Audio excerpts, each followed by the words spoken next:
Welcome to the weekly Metals, Money, and Markets update for Friday, November 4th, 2016, hosted by Mickey Fulp, the Mercenary Geologist. And for miningclips.com, I'm Erick Bertsch. Hi, Mickey. Hello, Eric. Well, it was another volatile trading week ahead of the presidential elections, and the VIX crested above 20 on Wednesday.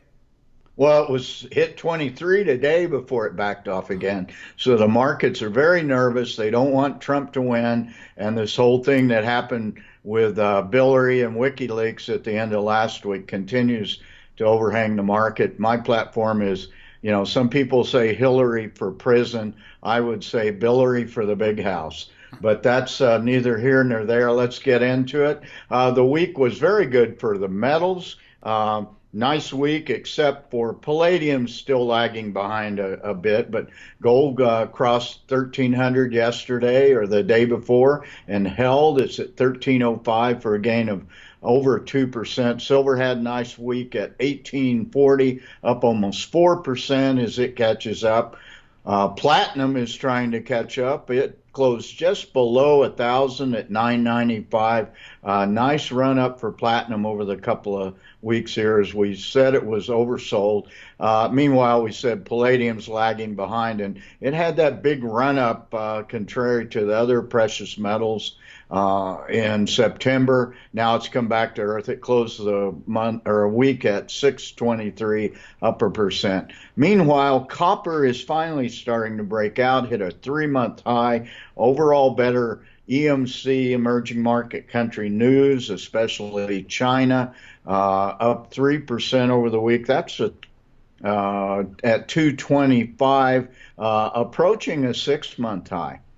Yeah, I'm looking back and I see we closed the end of April at 229. So it's been since April since we've had prices closing in on this range. Yep, and that's good for the economy, good for the health of the world Certainly. economic system. And on the other side of the coin, oil got shellacked again this week.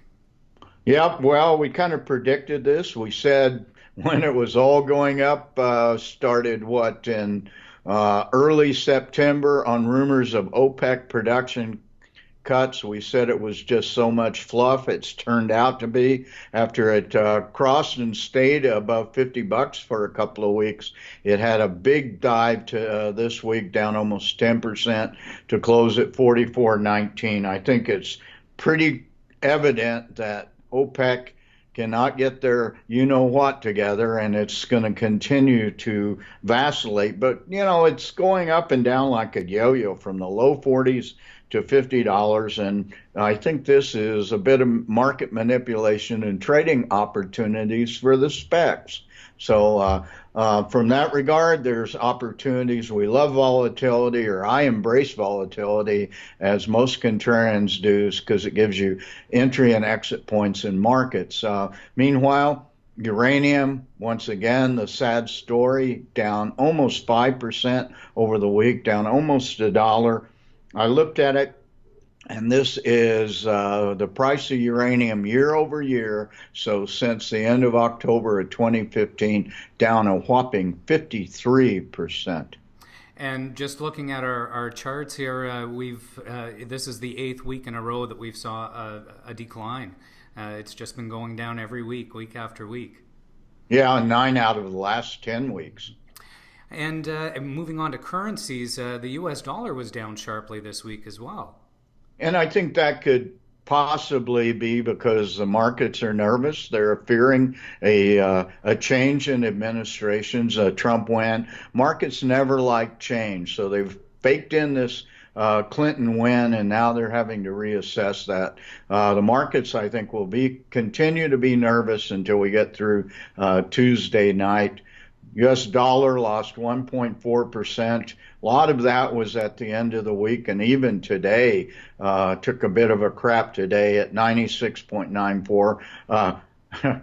Surprisingly enough, or not, the euro was up 1.4% to close at 111 and change. And meanwhile, the loonie continues to give away ground, closed at 0.7463. Not a big loss, but I think that probably has to do directly with the oil. I believe so.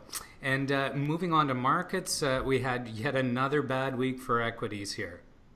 Well, we did, and we've already alluded to that. The markets are nervous. They baked in a Clinton win, and it appears that may not happen. So the U.S. Big boy markets, the Dow down 1.5% to 17,888. S&P 500 down almost 2% to 2085. Nasdaq down almost 3% to 5046. You know, we haven't seen these levels in the markets for almost 3 months now, I guess. The S&P 500 lost for the ninth day in a row, about a 3% loss, which is kind of a gradual giveaway. But the last time the U.S. S&P 500 lost 9 days in a row, 36 years ago in 1980. So this is a bit different here right now. The VIX is soaring. We talked about that. And finally, we take a look at the Toronto Venture Exchange. Sellers outnumbering buyers. It was down once again, down 1.5% to 762. We've warned about this. A rough fall and early winter as a lot of private placement money hits the streets, a lot of paper hits the streets, I should say. Down 8.5% since its mid-August highs of 833 over a couple of weeks. So that's almost amounts to a correction. The thing that's concerning to me, Eric, is if you look at that chart over the last 2 months, 2.5 months now, I should say, we keep making lower lows and lower highs, and that does not bid well for the near-term future.